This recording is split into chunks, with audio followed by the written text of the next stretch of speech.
मंदिर में अगर दिया लगाने जा रहे हो, बाती लगाई है आपने मंदिर के अंदर, तो कुछ देर बैठिए, कुछ देर स्मरण करिए। हमारे यहां तो यहां तक कहा गया है कि किसी मुर्दे को अगर जलाया भी जाता है, को कभी गोल बत्ती नहीं लगती। आप मटके के पास में, परिंदे के पास में, जल के पात्र के पास में कोई भी अगर दिया लगाएंगे तो वहां गोल बत्ती रखकर लगाएंगे तो घर में लक्ष्मी नहीं टिकेगी। कई लोग कहते हैं कि परिंदे के पास, मटके के पास में, पानी के स्रोत के पास में जहां जल भरते हैं, हंडा रखते हैं, टंकी रखते हैं, वहां पर मटके के पास बत्ती लगाओ, दिया लगाओ, पितर शांत रहेंगे। तो पितरों को शांत करो, मना नहीं है, पर दिया लगाने का नियम है कि पितरों को अगर आप दिया लगा रही हो मटके के पास, परिंदे के पास, या अमावस्या के दिन पितरों के लिए अगर दीप लगा रही हो, तो गोल बत्ती अगर लगाओगी तो कार्य कभी सफल नहीं होगा। घर में लक्ष्मी नहीं टिकेगी, संपदा नहीं रहेगी, घर में कोई ना कोई बीमार पड़ा ही रहेगा, धन आएगा जाएगा, टिकेगा नहीं। इसलिए पितरों के लिए अगर दिया लगाना है, पूर्वजों के लिए दिया है, तो कपाल क्रिया तक रुकना पड़ता है कि थोड़ा रुकिए, कोई पीछे से आकर कुछ कर ना जाए। दीप जलाने थोड़ी देर रुकिए। और दीप का भी नियम है महाराज, दीप का भी नियम है। दिए में जो फूल बत्ती लगती है, गोल बत्ती लगती है, गोल वाली, ये बत्ती हमेशा कोई विष्णु भगवान की पूजन कर रहे हो, शिव जी की पूजन कर रहे हो, कोई अन्य देवता का अगर आप स्मरण कर रहे हो तो गोल बत्ती लगाई जाती है। भगवान के मंदिर में पूजन कर रहे हो तो गोल बत्ती लगाएं। लंबी बत्ती, लंबी वाली जो बत्ती होती है लक्ष्मी की पूजन में, देवी पूजन में, जितनी भी माताओं की आप पूजन करोगे, जितनी भी देवियों का आप स्मरण करोगे, उसमें लंबी बत्ती का प्रमाण है। पितरों की पूजन में लंबी बत्ती का प्रमाण है। लगाना है पितरों के लिए अगर दीप लगाना है तो लंबी बत्ती लगाइए, लंबी बत्ती। महाराज लंबी बत्ती का प्रमाण हमारे यहां शास्त्र का, गोल बत्ती का प्रमाण। और सुंदर चरित्र कहा, यदि आपके जीवन में बहुत ज्यादा लक्ष्मी से तकलीफ है, कष्ट बहुत ज्यादा है, या संबंध खराब हो रहे हैं बहू और बेटों के, संबंध खराब हो रहे हैं, अदालत में बात चली गई कि लड़की और लड़के का तलाक होने वाला है, बहू अपने घर जाकर बैठ गई, आने को तैयार नहीं है, जमाई अपने घर रह गया, लड़की को लाने को तैयार नहीं है,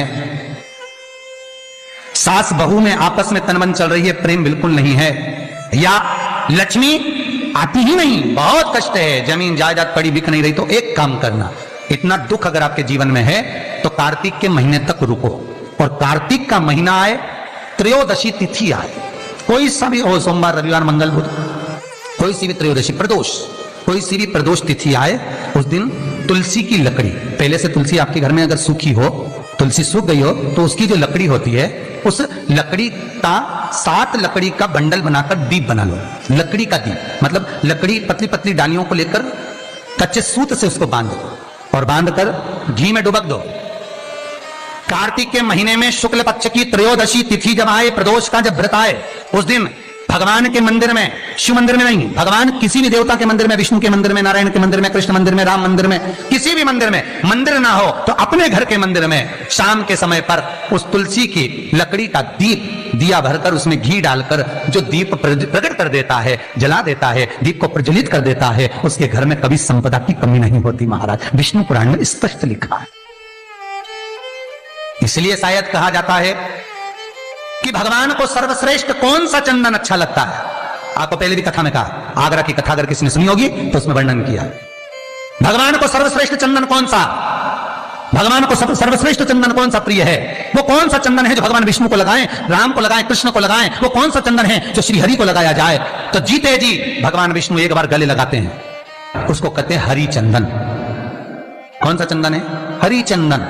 हरि चंदन बाजार में नहीं मिलेगा, हरि चंदन आपको बनाना पड़ेगा। कैसे बनाना है? तुलसी जब सूख जाए उसकी जड़ को निकाल लिया जाए, वो जड़ को पानी में धो लिया जाए, धोने के बाद उसको सिलबट्टे पर, पत्थर पर घिसा जाए, और घिसकर उसमें थोड़ा सा कुंकू, रोली डालकर तैयार कर कर जो भगवान विष्णु के मस्तक पर, कृष्ण राम के मस्तक पर लगा देते हैं, और उसकी एक बिंदी अपने हृदय पे लगा लेते हैं। जीते जी भगवान एक बार उसको गले लगाते ही हैं। हरि चंदन प्रियता। जैसे शिव महापुराण में रुद्र चंदन का भाव है, शिव महापुराण में रुद्र चंदन का प्रमाण दिया जाता है। अगर आपने लिंग पुराण पढ़ी हो तो उसका 5वां स्कंद अवश्य पढ़िएगा महाराज, और शिव महापुराण अगर पढ़ रहे हो तो उसका कुमार खंड पढ़िएगा, जिसमें रुद्र चंदन का प्रमाण है। रुद्र चंदन कैसा? रुद्र चंदन का प्रमाण कैसा? तो महाराज कहा चंदन घिसकर, पीला चंदन घिसकर उस चंदन को 3 मुखी रुद्राक्ष पर लपेट लिया जाता। 3 मुखी रुद्राक्ष पर उस चंदन को लपेटा जाता। लपेटोगे उसके बाद उसको ऐसा गोल करोगे तो एकदम चिकना हो जाएगा, एकदम चिकना, ठीक है, एकदम चिकना हो जाएगा। और उस चंदन को आप शिवरात्रि के दिन, और कोई से भी महीने की शिवरात्रि, किसी भी महीने की हो, सब फलदायी होती है। अगर आप पंचांग में देखेंगे तो शिवरात्रि लिखी हुई आती है, हर महीने शिवरात्रि पड़ती है। किसी भी महीने की शिवरात्रि पर रुद्र चंदन, अर्थात जो चंदन का आपने 3 मुखी रुद्राक्ष में लेपन करा है, उसका गोला बनाया है, वो चंदन अच्छा मोटा मोटा कर लेना, अच्छा बढ़िया, ऐसा नहीं थोड़ा बहुत ही लगा, पूरा रुद्राक्ष दिखना नहीं चाहिए, पूरा लपेट कर उसको शंकर के शिवलिंग पर ले जाकर रख दीजिए और फिर धीरे धीरे शंकर भगवान का जलाभिषेक करना प्रारंभ कर दीजिए। वो चंदन पूरा धीरे धीरे शंकर के शिवलिंग पर डलना चाहिए। शंकर के मूल मंत्र श्री शिवाय नमस्तुभ्यं का जाप करिए। यह कहलाता है रुद्र चंदन। इस चंदन के अभिषेक से महाराज जो काम नहीं होता, आप कर कर उस कार्य को प्राप्त कर सकते हो, सिद्ध कर सकते हो। तो देवी भागवत में स्पष्ट किया गया कि पूर्व की ओर मुख करा हुआ दिया, अर्थात पूर्व की ओर ज्योत जो जलाई जाती है, वो संपदा की वृद्धि करती है।